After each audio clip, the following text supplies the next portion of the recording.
place we are going to in this video is the northern end of Chestnut Woods State Forest.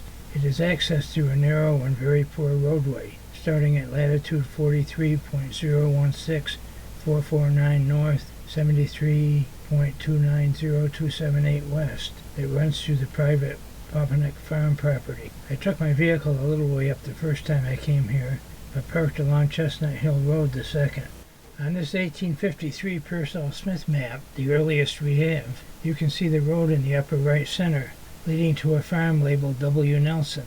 This would be William B. Nelson, and to the south and near the general area, now owned by Mr. Percy, there is a Mrs. B. Nelson. I believe this would be William's mother, because on the 1866 Beers Atlas map they had switched residences.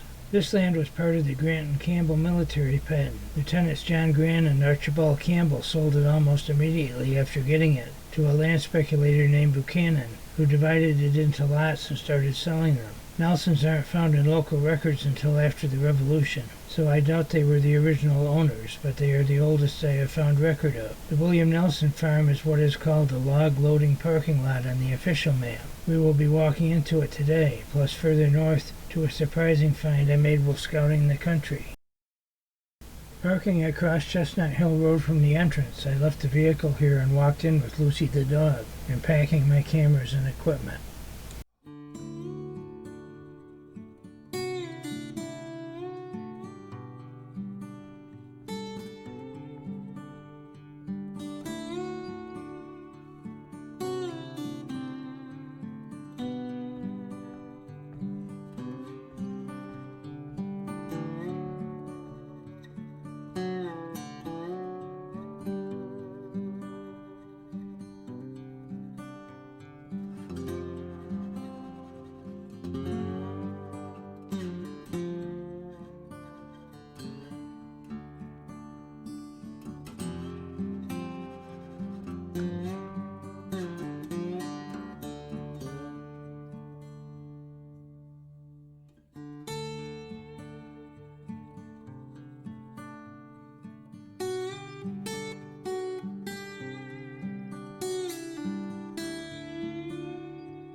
Eventually I came to the state forest line and used my cell phone to set a GPS position at the center of the road here.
Took another GPS coordinate here where the road started to bear somewhat to the right.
When I located about where Nelson's house was located, I took a GPS position in the center of the road and a few still photographs.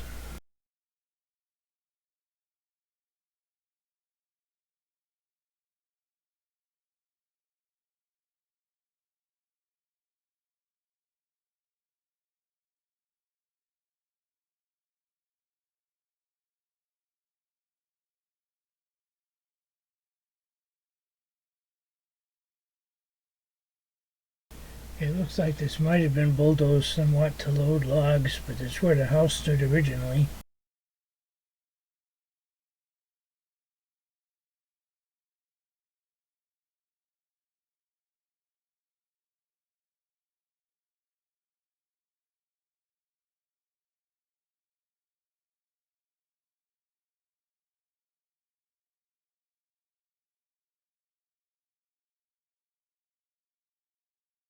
The road zigzagged between the house and the barn here, and I stopped and took a GPS position in the middle of the road in line with the barn.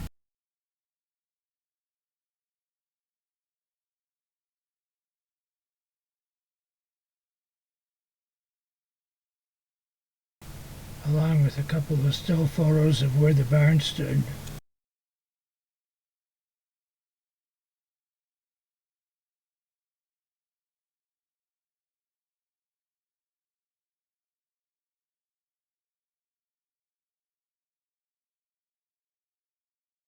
This turnaround is as far as you can go these days, but the road, according to the 1895 map, once went on to the north, and that's where I found the surprise. My tripod stuck when I was turning the camera, so please ignore the jumping.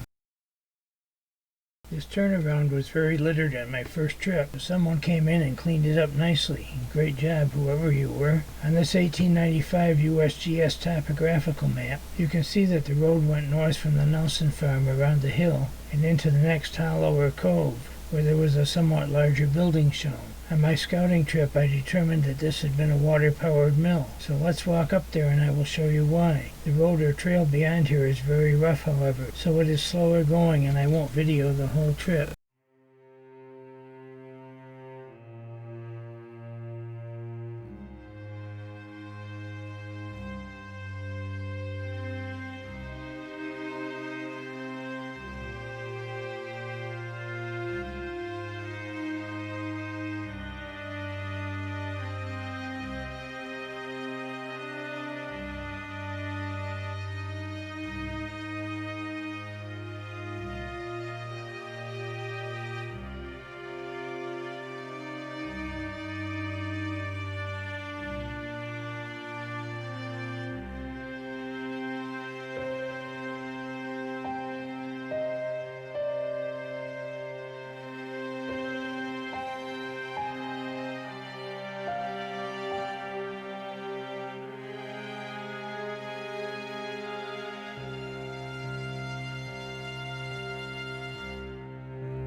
When I came to this big tree, I stopped and took a GPS position in the middle of the road.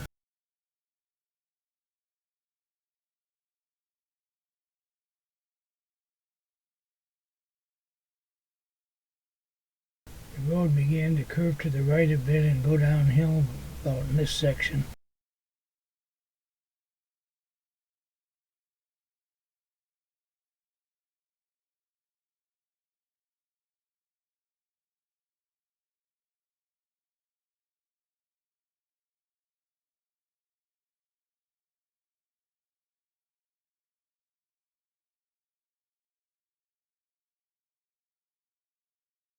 Time I got to the bottom of the hill and crossed the stream, the video camera wasn't showing much and the battery was running dead anyway, so I switched to still photos.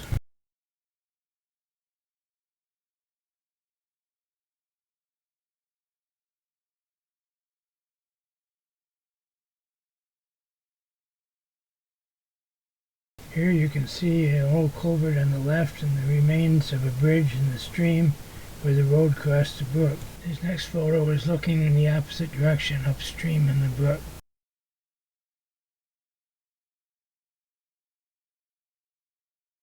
This is the best surviving foundation wall of the mill. It was rough going, but I paced it off as about 40 feet long and 35 feet wide, or about 1,400 square feet. This series of photos are all at the foundation of the mill. Notice the size of that one tree within the foundation. That gives some idea of the age of this place. It seems like it should be on the 1866 map at least. Mills on the headwaters of small brooks like this are characteristic of the early settlers, who didn't have the skills or resources to dam large streams and rivers. They were often known as thunder mills because when the owners heard thunder, they ran for the mill to get the use of the brief period of runoff during and after the storm. I used the tree to get another GPS position of the mill.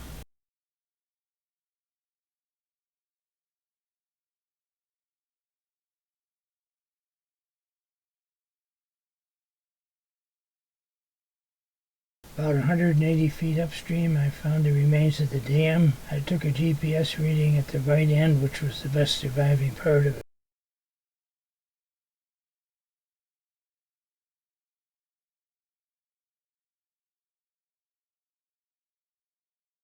The photos are all of the dam. Much of it is washed out.